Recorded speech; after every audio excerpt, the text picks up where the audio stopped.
So, if we want to recap before we move on here to the effects of the Great Depression with Hoover's presidency, we'll just make sure we understand the four kind of motives, the four things that kind of led all to the Depression and what made it continue as we go through the late 20s into the early 30s. First, again, being the banks. Up to 25,000 banks across the United States fail, people losing their life savings in these banks. Businesses are failing as well with the lack of the stock market and lack of spending, causing people to become unemployed.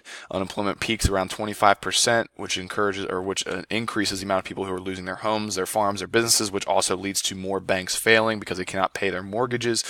And then that also kind of decreases the amount of spending that is taking place in the economy and increases poverty.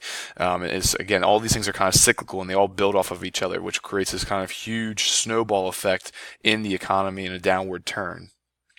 One of the things that's important to keep in mind as well is that this depression is not just a United States issue. This is a world depression. Trade is falling by about 40% during this time period. It's affecting all major countries, or continents, including Europe, Asia, and South America. And one of the things that makes it worse is that countries, in an attempt to try to increase their own profits or their businesses' ability to sell goods, will put tariffs. And we've talked about tariffs as far as being taxes on foreign goods, and we've given examples of tariffs in the past. And when the United States puts these tariffs on, and European countries put these tariffs on products, you start to get into what's called a tariff war or a tax war, where countries are basically tariffing each other and they're raising tariffs on each other to the point where nobody can sell goods across global markets. It makes it difficult. So Ford makes it very difficult for a company like Ford to sell automobiles in Europe, and it makes it very difficult for companies like GE to sell refrigerators or to sell toasters or to sell whatever kind of appliances that they have. It makes it very difficult for them to sell them across other markets, and it hinders their ability to raise, and it just keeps adding more and more to the problems. This is some of the things that Hoover will try to do to stimulate the economy, and actually ends up making it worse. So a lot of these things problems lead to things like soup kitchens, bread lines, and people who are through private charities are basically trying to find food, who are trying to make sure because they cannot find jobs to feed their families, who are on the brink of losing their homes. And you can see here people just kind of waiting in line for soup, for bread. And then also these people who are moving out west trying to find jobs, people who are losing their homes and having nowhere to sleep, anywhere that they can find. You can see here mortgages are going to increase dramatically during this time period. Foreclosures are going to increase dramatically during this time period as well. People start living in shacks. Poverty becomes an all-time high during this time period as well, and especially for those living out in the Midwest and out in the rural areas, it becomes even harder. We probably have heard before about the Dust Bowl. It makes it even worse. It basically, for those who are still farming the little bit that they could, it makes it almost impossible. These windstorms are going to wipe away all fertile soil, and you're just left with a bunch of hard, rocky dust, essentially, that makes it impossible for farming. And these areas in Oklahoma, Kansas, Nebraska, okay, and Iowa, it takes away your whole livelihood. So it just constantly just makes it worse and worse and worse for people who are already struggling during this time period. People who live in the Midwest sometimes are called Okies or Arkies. People who are from Oklahoma, Arkansas, start moving out west looking for better land, trying to find a new way of life again. You can see kind of the tracking that they take, most of them moving out to places in California. And one of the great American stories called The Grapes of Wrath, really kind of highlights this in a family's journey out west trying to get to California.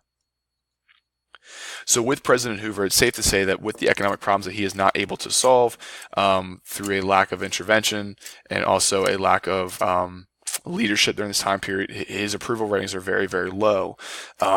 He believes one of the things that Hoover struggles with, he kind of goes back and forth between progressivism and laissez-faireism, hoping that something will pan out. And as it gets worse and worse, he ends up trying to become more directly interventionist with different tariffs and different governmental policies and so forth. And it just compounds and makes the problem worse and worse.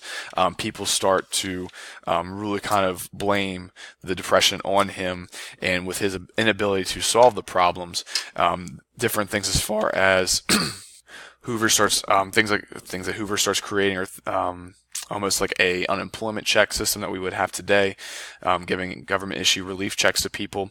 Also, they create very similar to the bailout systems that we saw in 2007 and 2008 with President Bush and President Obama, to basically try to help keep businesses from failing. These things, although they prop up a little bit of the economy, does not actually end up helping.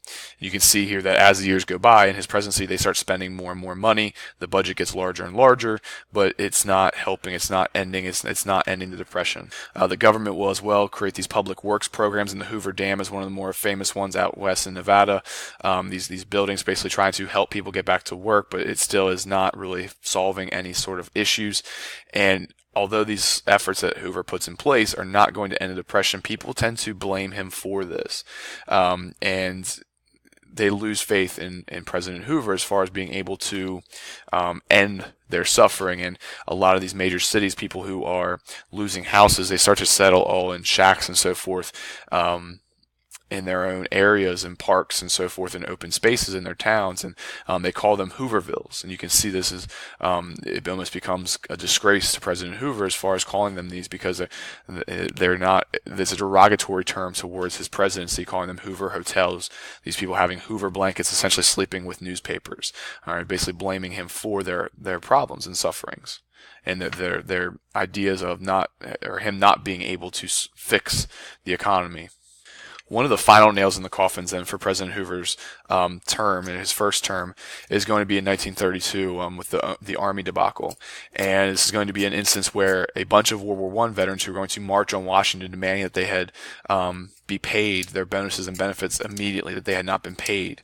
One of the things that we read about in our conservative presidency's policies was that during the time of laissez-faire, Presidents Harding and Coolidge both kind of turned them away and would not give them the extra pensions and so forth that they were seeking for their services.